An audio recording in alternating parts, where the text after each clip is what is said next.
Alors Nicolas Croze, vous êtes le directeur de l'association Profession Sport et Loisirs Sarthe et on peut dire que c'est grâce à votre existence que ce beau partenariat, ce beau dispositif peut se mettre en place sur Loire-Luce-et-Bercé. Vous chapeautez un petit peu le tout sur la partie administrative qui est toujours très lourde pour les collectivités. Alors effectivement, on soulage énormément sur la partie administrative les collectivités et en l'occurrence les clubs. Bon, notre rôle a constitué à fédérer autour d'un projet commun pour construire un emploi collectivement et ça a pu se faire grâce au professionnalisme de Quentin qui est un excellent éducateur sportif et puis aussi à l'implication de toutes les parties prenantes, donc la mairie, la communauté de communes et le club omnisport de Château-du-Loir. Vous menez ça ici, est-ce qu'il y a d'autres territoires qui pourraient en bénéficier? Vous êtes ouvert à toute proposition de partenariat tel que celui-ci? Alors effectivement, on essaie de les développer à l'échelle de l'ensemble du département, sur l'ensemble des territoires, l'ensemble des communautés de communes. Nous, on essaie de favoriser la mutualisation et le partage de l'emploi entre collectivités locales et associations. On fait beaucoup d'emplois mutualisés aussi uniquement entre associations. Il y a peu de collectivités locales qui s'impliquent sur la durée, beaucoup sur des actions ponctuelles, mais pas forcément sur des emplois durables. Au quotidien, c'est quoi vos missions? Au quotidien, on va gérer un grand nombre de ressources humaines puisque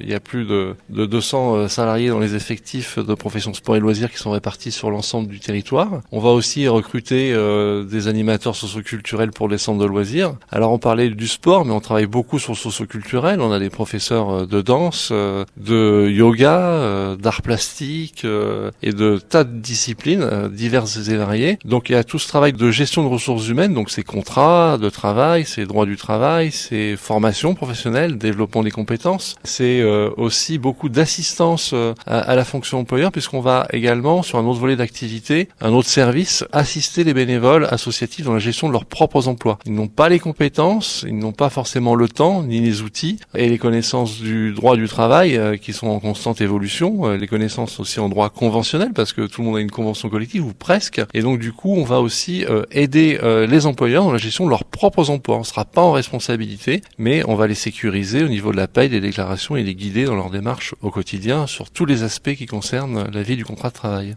Alors un tel dispositif ici, pourquoi pas lancer un appel à d'autres collectivités, de le mettre en place aussi, mais sur leur territoire. Vous êtes toujours partant d'aider évidemment les collectivités. Oui, tout à fait. Peu de collectivités s'investissent parce qu'elles ont l'impression qu'elles vont avoir un peu les pieds et les mains liés quand elles vont s'engager sur une partie d'emploi. Il faut les rassurer. C'est Profession Sport et Loisirs qui est l'employeur. C'est pas les collectivités locales.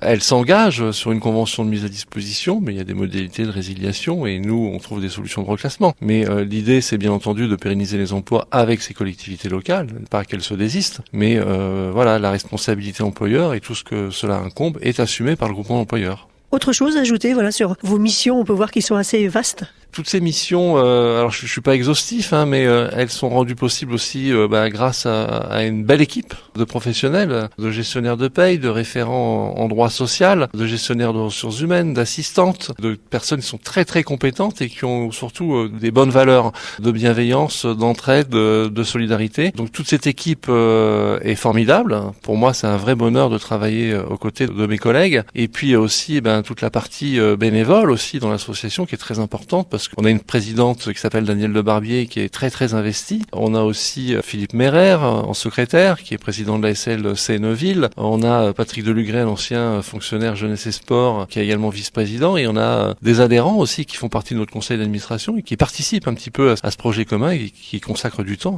Tout ça réuni nous permet d'assurer l'ensemble de ces missions. Chacun à sa place.